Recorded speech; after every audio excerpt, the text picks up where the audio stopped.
বিএসএফের তৎপরতায় আবারও লক্ষাধিক টাকার সোনা উদ্ধার ভারত বাংলাদেশ আন্তর্জাতিক বর্ডারে।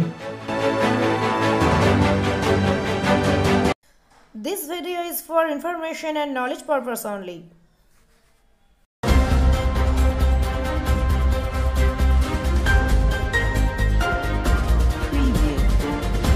প্রায় 92 লক্ষ টাকার সোনা উদ্ধার। বিএসএফের 32 নম্বর ব্যাটালিয়নের তৎপরতায় উদ্ধার হলো এই সোনা। ঘটনাটি নদিয়ার কৃষ্ণগঞ্জের ডাকাতেগাড়ি মাঠ এলাকায়। বিএসএফ 32 নম্বর ব্যাটালিয়নের তৎপরতায় এই সোনা উদ্ধার হয় বলে বিএসএফ সূত্রে জানা যাচ্ছে।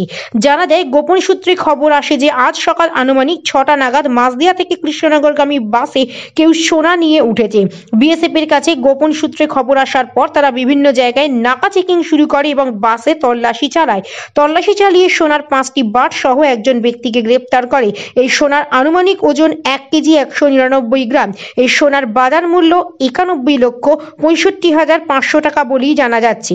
ধৃত ব্যক্তির নাম সুভাষচন্দ্র মণ্ডল, বয়স 37, পিতা মাধবচন্দ্র মণ্ডল, বাড়ি কৃষ্ণগঞ্জ থানার অন্তর্গত মথুরাপুর গ্রামে।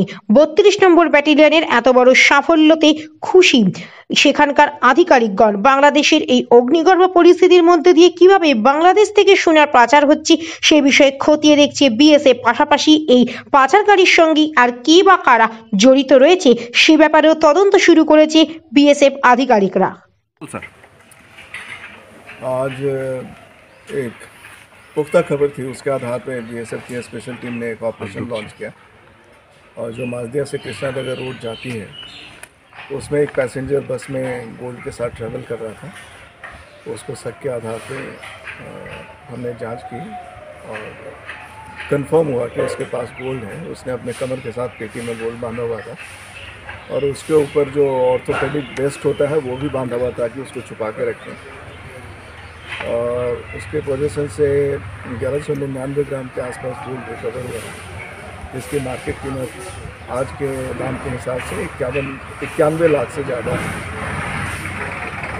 बॉर्डर पे अभी फ़िलहाल इस तरह की घटना जो है मतलब अप्रिशिएट नहीं की जा सकती, जब बांग्लादेश में बहुत ज़्यादा दिक्कत है।